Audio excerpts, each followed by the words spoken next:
Welcome to part number 2 of our DisputeIQ Advanced Credit Sweep training. If you missed part number 1, just head down into the description and click on the link to get into the Bulletproof Dispute Letter series. Now, there's a couple of videos in there, but they all teach you how to do factual-based disputes so that you can remove anything from your credit report very quickly. And I'm talking about not overnight because that doesn't exist, but in a reasonable fashion, the fastest that you can legally remove a negative item from your credit report. And I'm talking about bankruptcies, down to charge-offs, down to, I don't know, judgments and inquiries and medical collections, all right? So if you have negative items, and this is what you need to do, but first, head down into the description so you can get the link to access yesterday's, or technically this morning because I'm recording this in the evening, but yesterday's DisputeIQ training. Now, before we jump into this video, I do want to let you know that I actually came out with a new awesome dispute letter creator tool, and I created it on Google Sheets. Now, it's really awesome because it allows you to create a dispute letter just by answering 5 simple questions like, what are you sending this letter for, and what do you want the bureaus to do? And clicking a couple of drop downs and wham bam, thank you ma'am, it creates a dispute letter. You just go boop, print, and that's it. You send it out, okay? It's super simple, and you can access that link in the description as well. Now, one last thing before we head into DisputeIQ, if this is something that you don't want to do, you want the best, fastest legal results possible, and you just don't want to take the time to learn how to do this yourself, and that's totally fine. Schedule your call with me one-to-one at my740.com. Just click on this link right here where it says start here, schedule your free call, and I'll see if I can help you, okay? So it's that simple. Let's jump down into DisputeIQ. So yesterday we did part 1. We have 3 parts. So here is part number 1. Like I said, you can access that down in the description, but we are going into part number 2. Now, again, at the end of part number 3, you're going to get the link so that you can access all of this awesomeness so that you can do it yourself. So without further ado, let's jump right into this. And the first one, it's a little bit tricky because I give you no words to stick in here. You have to fill in the missing word, okay? So let's do this together. Blank method works because of its secret sauce on the 3rd set of letters. Missing required notice of dispute. The collector only thinks you are attempting to get the signed contract and is not focusing on the required notice of dispute pursuant to section 806 of, it's actually, let me just correct that verbally, 807 of the FDCPA. Now, what do you think that is? If you've seen any of my videos, you should know this answer, but let's click on this little tip right here. It says method to use against collectors, abbreviated. So the only thing that I could come up with, because I haven't really gone over this in a year, VOD. All right. And forgive the sound of my keyboard. All right, so number 2, and we are going to check the answer. This is the wonderful part of DisputeIQ is that you get immediate feedback. So when you get something incorrect, you can go and learn the correct answer. And I will actually go in and correct this to 807 of FDCPA. So number 2, if the blank is missing, that count is in violation of section 623. This must be entered within 30 days from the date the count was first disputed. In other words, 30 days after they received your first letter. And yes, I see typos there. Don't hate, appreciate, okay? So let's check the tip right here. Goes in the comment section of the account. Okay. I would have to say notice of dispute. All right, number 3. Before we check this, the blank allows you to reuse a dispute reason 1 to 2 rounds later if the information on the credit report has changed after verification. This makes it possible to never have to use worthless or useless dispute reasons and always stay at the top of the biggest ammo in the pyramid. That would have to be the EvolutionLine Method. EvolutionLine Method, if I could spell correctly. And let's just check the tip right here. This method was introduced in a recent workshop. Not like that helps you. So let's check this. And look at that. I got 3 out of 3. How did you do? All right, let's go down to this section. And I believe this one has multiple. Yeah, there are multiple questions here. There's 2. So let's read this together. If you disputed a charge off on round 1 and it comes back as verified by the credit bureaus, you should A, the best next dispute reason would always be the balance, because there should be no balance on a charge off. I mean, come on. Once it's charged off, I don't owe them anything anymore and I'm scot-free. I really hope that you're not saying, oh my God, that's it. That's the answer. B, give up. The bureaus have all the time in the world and win by waiting you out. They know that you're impatient and will eventually decide to give up, so you might as well throw in the towel and cut your losses. I really hope you're not saying B either. C. First, decide which method or strategy will be the best to remove this specific account if you haven't done so already. Decide whether the 1. Pyramid method using the biggest ammo is the best, or whether 2. Disputing violations would work best, or whether you'd like to use 3. EvolutionLine method after a violation, or pyramid method to dispute. If you choose to use the pyramid method, your next step after verification would be to either dispute date last active if there's a true inaccuracy, or to dispute the missing required notice of dispute. 2. If you choose to dispute a violation, look for the missing required notice of dispute, section 623, monthly payment on a closed account, higher balance than the balance, activity after charge off in the payment history. 3. If you choose the evolution line method, first choose a pyramid method reason, and then on round 3, check for changed information in the date last active after the account was verified. And yes, I see a typo right there. All right. Or what are we on? D? That was C. D. Your next best step would be to find a template that stipulates that you did not verify the account pursuant to section 1681. And because of this, the account needs, and yes, I see a typo right there, to be removed based on federal law. I love that. I absolutely love that. You better not be saying, oh my God, that's it. That's the answer, Kristen. Don't go any further. That's the answer. You should also note that Cushman versus TransUnion states congressional opinion was in favor of the consumer in that the credit bureaus cannot simply parrot the creditor and must actually perform an independent investigation. If this does not work, immediately make a complaint with the CFPB. Okay, I really hope that you are truly seeking to use C, the one that says first decide, blah, blah, blah, blah. That is the correct answer. We are going to choose this. All right, and I got it right. So let's go to the next one. Now, I did think that there were actually 2 here, but I guess there were not. So let's go to the next one. Okay, it doesn't matter where you pull your credit report from. All the info is the same, no matter which site you use. And we're talking about using Credit Check Total against Privacy Guard, against IdentityIQ, against MyScoreIQ, against Experian and all of those. If you think that that is correct, then that is most definitely incorrect. Okay.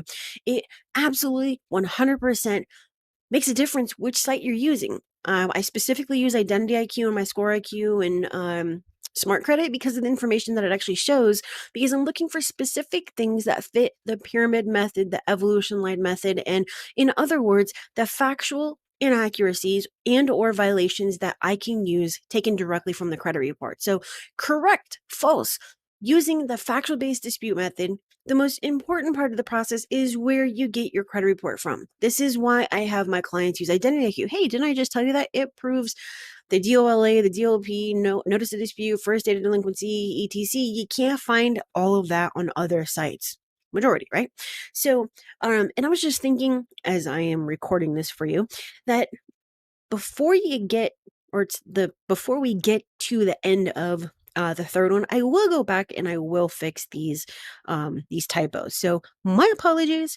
Anyways, let's go on to the next one. This is a drag the words into the correct boxes. So let's go check out what we have down here. We have dispute online, we will not reinvestigate, handwriting, conflict of interest, and templates. So let's scroll up to number 1. This or these don't work because the first thing the computer does with your letter is determine whether it is a template or not. If it is, your dispute is auto rejected. And this is exactly what happens when your letter gets to the credit bureau. So stop sending templates. Okay, so speaking of templates, I think that the word would be templates. Templates don't work because the first thing the computer does with your letter is determine if it is a template or not. So do we have that? Yes, we do. Templates. Let's go drag this into that first one.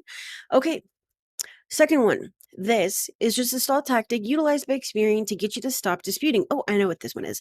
When they say this, all you need to do is find a new and relevant information on your credit report to dispute, such as the next best dispute reason that you have not used before. Now, you can head back to my channel and check out the video on I think it's one of the FAQ videos for the FAQ series on what to do when the bureaus will not reinvestigate.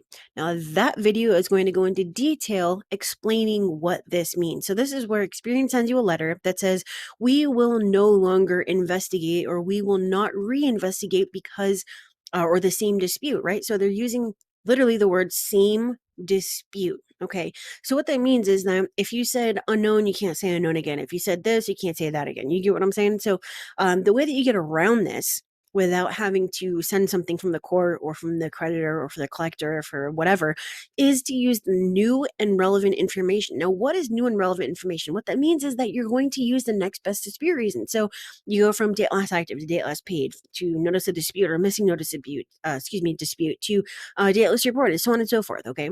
So this is going to be a stall tactic that you use, and it's going to be, we will not reinvestigate. So let's go drop that up here. Next one, please. Okay, when you blank, you give up your rights under Section 623 and 611, which means that the bureaus do not have to forward documentation you submitted, notify you of results, you cannot sue them, and you give up your right to fight their verification if you disagree.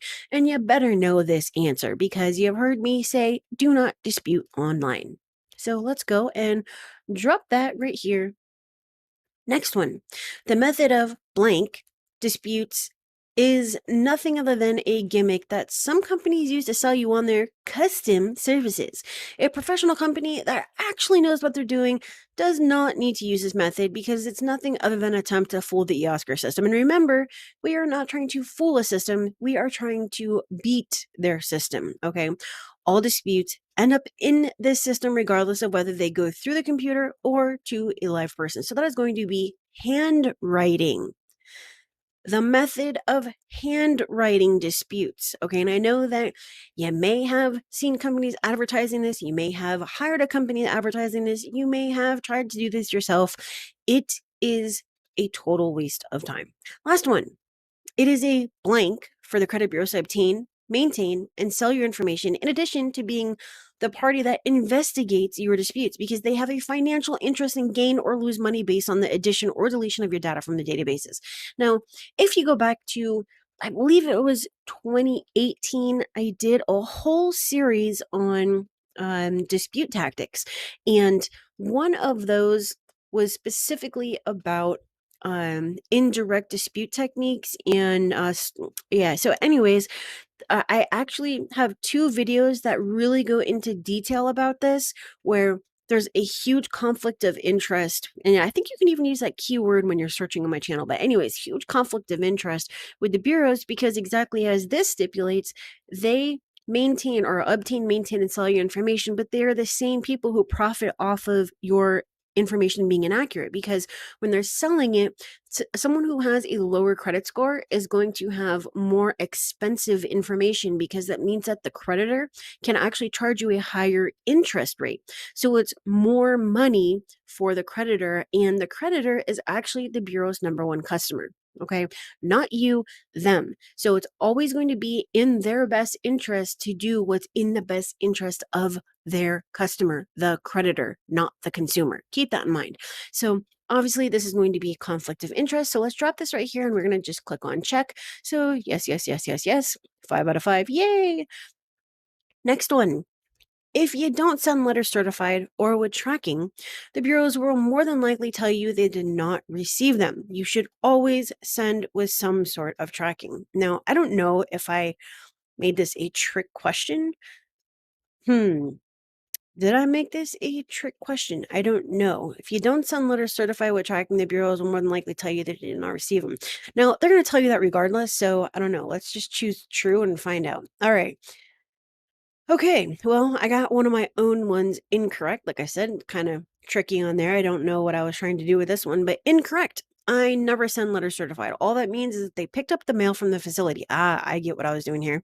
It doesn't mean they started an investigation or that your letter jumped ahead of the other 10,000 letters they received that day. Now, pausing right there real quick, it's more than 10,000 letters right now because I mean, they normally only get like 150 to 180,000 letters per bureau per month.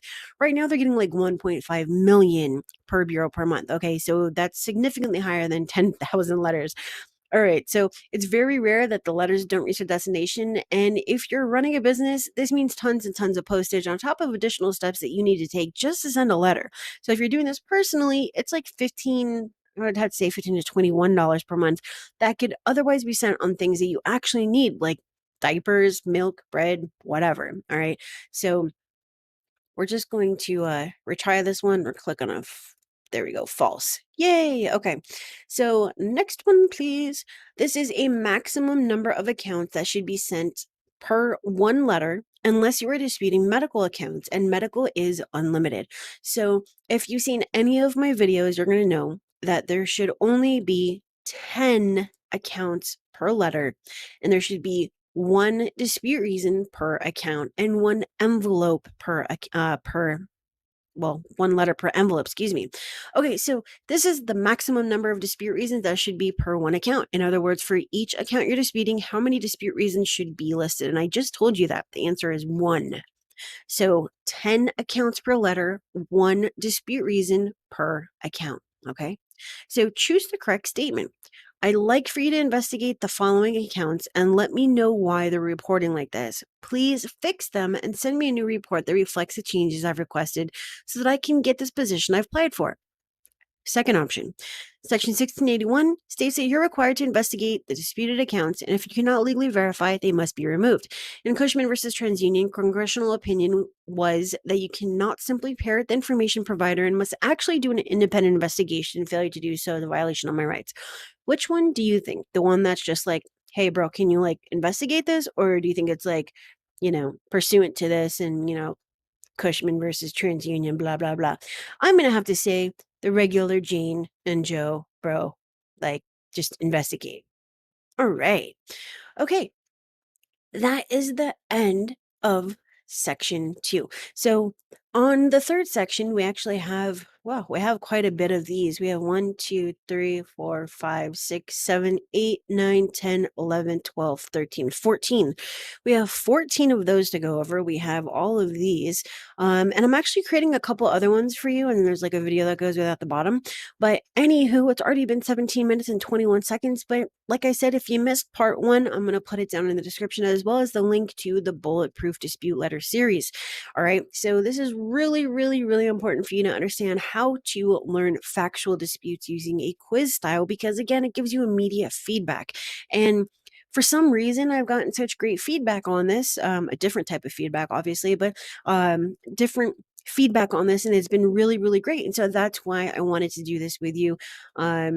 Maybe it just sticks better. I don't know. So anyways, that is the end of this. But if you want to access the Dispute Letter Creator, the Google Sheets tool, or you want to schedule that call with me on my740.com, all of the links that you need are down in the description. And otherwise, just make sure that you are subscribed so that you do not miss number 3 when it comes out, which should be a day after this one comes out, and this one's coming out in the morning. So that is it for today. I hope you enjoyed this one as well. If you did, make sure to smash that like, leave me a comment and let me know if you'd like to see something like what you would actually like to see or learn in a Dispute IQ quiz, because I might make a number 4. Actually, I have plans to make quite a few of them. But anywho, I hope you have a wonderful day. I hope you had a wonderful weekend and a great 4th of July. And I'm going to stop rambling right now, and I'm just going to let you go. So have a great one. Click on another video, go down in the description. There's a bunch of stuff that you can do still on my channel, such as check out my other 500 videos going back to 2016. And that's it. Have a great one. Bye.